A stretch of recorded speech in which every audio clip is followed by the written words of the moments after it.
குற்றால அருவியில குளிச்சதுக்காக உன்னைய போலீஸ் கைது பண்ணிட்டு போனாங்கடா. ஆமாடா அந்த வகுத்துருச்சுலடா கேக்குறேன். என்னடா குற்றால அருவியில இல்ல குற்றால அருவியில கோமணத்தை கட்டி குளிச்சுக்கிட்டு இருந்தேன். அங்க வந்து சொன்னாங்க உங்கெல்லாம் கோமணத்தை கட்டி குளிக்க கூடாண்டாங்க. சரின்ட்டு கழட்டிட்டே அப்படின்னு இருக்கா. நீங்க யார்ட்டாவது பரிசு எப்படா எழுதியிருக்க அப்படின்றாரு. தெரிஞ்ச வரைக்கும் எழுதியிருக்கேன். பரவாயில்ல. எப்படி எதிர்த்தாப்புல உட்காந்து அவன் பேப்பர்ல எனக்கு எவ்வளவு தெரிஞ்சு அது வரைக்கும் எழுதியிருக்கேன். கொஞ்சம் காட்ட மறந்துட்டேன் போயிடுச்சு அப்படின்னு.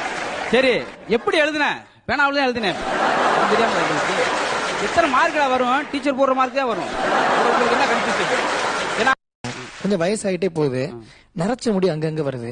நானும் ஷாம்பு போட்டு பார்த்தேன், சீயக்கா போட்டு பார்த்தேன், செம்பருத்தி போட்டு பார்த்தேன். அப்பதான் நிற தெரியுது. தொப்பி போட்டு பாருங்க, தெரியாது. எதுவுமே தெரியாது. கடைக்கு வேமா போனேன். கடைக்காரர் நாளைக்கு தமிழ் படிச்ச நோட்ஸ் கொடுங்க அப்படின்னா கோனாரா அப்படின்றார். இல்ல நாங்க ஜெட்டியார் அப்படின்றிருக்கான். எனக்கு பேசிக்கிட்டே தெரியல. என்ன சார் எனக்கு 17 மார்க் போட்டிருக்கீங்களே, அது 100க்கு போட்டிருக்கீங்களா இல்ல 50க்கு போட்டிருக்கீங்களா?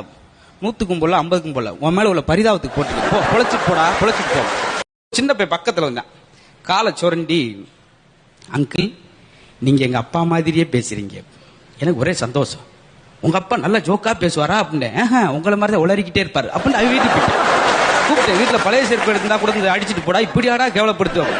அதுக்கு ரெடியா ஒரு 4 யார் இது? திருடன். என்ன வேணும்? நகை வேணும். என்ன நகை? கலர் நகை. என்ன கலர்? பச்சை கலர். என்ன பச்சை? மா பச்சை. என்னம்மா? டீச்சர்மா. என்ன டீச்சர்? கணக்கு டீச்சர். என்ன கணக்கு? வீட்டு கணக்கு. என்ன வீடு? மாடி